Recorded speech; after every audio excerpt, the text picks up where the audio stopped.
Prematurity is defined as birth before 37 completed weeks of gestation, before the 259th day from the last menstrual period.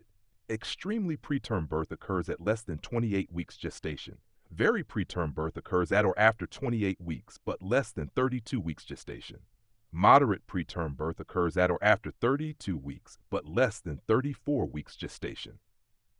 Late preterm birth occurs at or after 34 weeks, but less than 37 weeks gestation, specifically 3407 to 3667 weeks. Late preterm infants account for the majority, approx 70 to 75% of all preterm births. Prematurity affects approximately 10 to 12% of births in the United States. Prematurity is a leading cause of neonatal morbidity and mortality worldwide. Prematurity, along with low birth weight, is the most significant contributor to overall infant mortality. Risk of neonatal mortality and morbidity is inversely related to gestational age at delivery. Risk of neonatal mortality and morbidity is inversely related to birth weight. Approximately 50% of preterm births result from spontaneous preterm labor. Approximately 25 to 30% of preterm births result from preterm premature rupture of membranes, PPRM. Approximately 20 to 35% of preterm births result from medically indicated delivery due to maternal or fetal conditions. Common reasons for indicated preterm birth include preeclampsia, eclampsia. Common reasons for indicated preterm birth include fetal growth restriction, IUGR. Common reasons for indicated preterm birth include non-reassuring fetal status. Multiple gestation is a major risk factor for preterm birth. A history of previous preterm delivery is the biggest risk factor for subsequent preterm delivery. Antenatal corticosteroids, e.g., betamethasone, are recommended for women at risk of preterm delivery between 24 and 34 weeks gestation to enhance fetal lung maturity. Antenatal corticosteroids reduce the incidence or severity of respiratory distress syndrome, RDS, in preterm infants. Antenatal corticosteroids reduce the incidence or severity of intraventricular hemorrhage, IVH. Antenatal corticosteroids reduce the incidence or severity of necrotizing enterocolitis, NEC. Antenatal corticosteroids, a single course of betamethasone, are also recommended for women between 3407 and 3667 weeks at risk of preterm delivery within 7 days. Tocolysis may be used for short-term 48 hours delay of preterm delivery to allow for administration of antenatal corticosteroids. Magnesium sulfate administered to women at risk of imminent preterm birth, 32 weeks, provides fetal neuroprotection, reducing the risk severity of cerebral palsy. Antibiotics are recommended for women with PPRM to prolong latency and reduce maternal neonatal infection. Preterm infants are at high risk for respiratory distress syndrome, RDS, due to surfactant deficiency and pulmonary immaturity. Postnatal administration of exogenous surfactant is a key treatment for RDS in preterm infants. Preterm infants are prone to apnea of prematurity due to immature respiratory control centers. Bronchopulmonary dysplasia, BPD, or chronic lung disease, CLD, is a long-term respiratory complication, particularly in infants requiring prolonged ventilation oxygen. Preterm infants have fragile cerebral blood vessels, increasing risk for intraventricular hemorrhage, IVH, especially in the germinal matrix. Severe IVH grade 3 is associated with increased risk of mortality and long-term neurodevelopmental impairment, including cerebral palsy.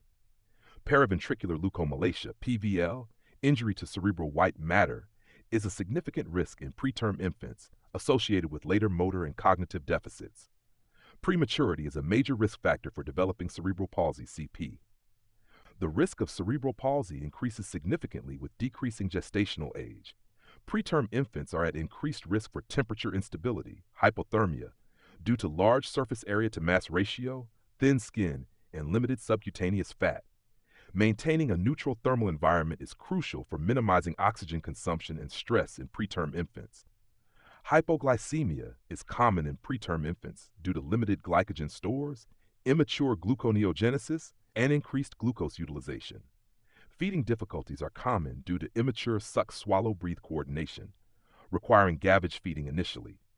Necrotizing enterocolitis, NEC, and inflammatory bowel necrosis is a serious gastrointestinal emergency predominantly affecting preterm infants. Human milk feeding, mother's own or donor, is protective against NEC. Early, slow initiation of enteral feedings, trophic feeds, may help mature the gut and reduce any risk. Patent ductus arteriosus, PDA, is common in preterm infants. Failure of the ductus arteriosus to close can lead to pulmonary overcirculation and systemic hypoperfusion.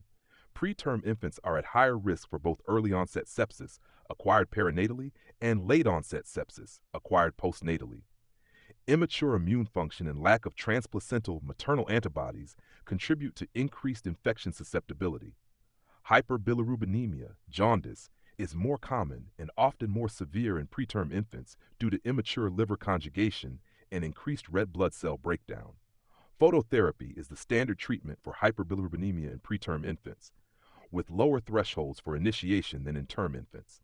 Anemia of prematurity is common due to factors like decreased erythropoietin production, shorter red cell lifespan, and phlebotomy losses. Retinopathy of prematurity, or OPE, involves abnormal retinal vascular development in incompletely vascularized retinas, potentially leading to vision loss. Risk of severe ROP is greatest in the most immature infants, lowest gestational age and birth weight. Screening eye examinations are crucial for timely detection and treatment of ROP in at-risk infants, typically 30 to 32 weeks GA or 1,500 grams birth weight.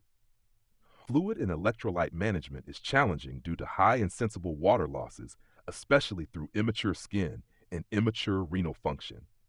Preterm infants often require parenteral nutrition initially to meet high metabolic demands and promote growth. Human milk requires fortification with protein, calories, vitamins, and minerals to meet the increased nutritional needs of most preterm infants.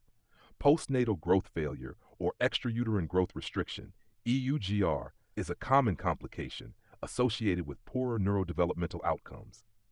Late preterm infants, 36, 7 weeks, are physiologically less mature than term infants and are at increased risk for morbidity and mortality. Compared to term infants, late preterm infants have higher rates of respiratory distress, RDS, TTN. Late preterm infants have higher rates of temperature instability compared to term infants. Late preterm infants have higher rates of hypoglycemia compared to term infants. Late preterm infants have higher rates of hyperbilirubinemia and kernicterus compared to term infants. Late preterm infants have higher rates of feeding difficulties compared to term infants. Late preterm infants have higher rates of apnea compared to term infants. Late preterm infants have higher rates of sepsis compared to term infants. Late preterm infants have higher hospital readmission rates compared to term infants, often for jaundice, feeding issues, or dehydration. Close outpatient follow-up within 24 to 48 hours of discharge is recommended for late preterm infants. Survival rates for preterm infants have improved dramatically, but are still strongly dependent on gestational age, especially at the limits of viability, 22 to 25 weeks. Long-term neurodevelopmental impairment risk increases with decreasing gestational age. Neurodevelopmental impairments include cognitive delays and lower IQ scores compared to term peers. Neurodevelopmental impairments include motor deficits, ranging from coordination problems to cerebral palsy. Neurodevelopmental impairments include vision and hearing loss. Children born preterm have higher rates of behavioral and psychiatric problems, including ADHD. Children born preterm have higher rates of anxiety and depression. Children born preterm have higher rates of autism spectrum disorder, ASD. School-age children born preterm are more likely to require special education services and have academic difficulties. Even moderate and late preterm infants show increased risk for neurodevelopmental and behavioral problems compared to term infants. Preterm birth is associated with increased risk of cardiovascular disease later in life. Individuals born preterm tend to have slightly higher systolic blood pressure in childhood and adulthood compared to those born term. Prematurity is associated with increased insulin resistance in adulthood. Prematurity is associated with long-term impacts on respiratory function, especially in those with a history of BPD. Prematurity may be associated with long-term impacts on renal function. Developmentally supportive care in the NICU aims to minimize stress and optimize the environment to support brain development. Kangaroo care, skin-to-skin contact, promotes bonding, thermal stability, and breastfeeding for preterm infants. Long-term follow-up programs are crucial for monitoring development, identifying problems early, and providing interventions for preterm infants. Extremely low birth weight, ELBW, is defined as birth weight 1,000 grams. Very low birth weight, VLBW, is defined as birth weight 1,500 grams, often used for 1,000 to 499 grams. Low birth weight, LBW, is defined as birth weight 2,500 grams. Prematurity is the primary cause of LBW in developed countries. Intrauterine growth restriction, IUGR, is the major cause of LBW in developing countries. Preterm infants with IUGR have increased risks, including poor stress tolerance and hypoglycemia. Increased ROP risk is seen in preterm infants with IUGR. Female preterm infants tend to have better survival rates than male preterm infants at any given gestational age. Delivery of preterm infants at specialized tertiary centers is associated with improved outcomes compared to delivery at lower-level facilities. Neonatal morbidities like severe IVH, BPD, NEC, and ROPE are strongly associated with adverse long-term outcomes. The financial cost associated with preterm birth and its long-term care is substantial. Prevention of preterm birth remains a major public health challenge. Progesterone supplementation may reduce the risk of recurrent preterm birth in women with a history of prior spontaneous preterm birth. Circlage placement may prevent preterm birth in select women with cervical insufficiency or short cervix. Adults born preterm report lower rates of risk-taking behaviors like smoking and substance use compared to term-born peers.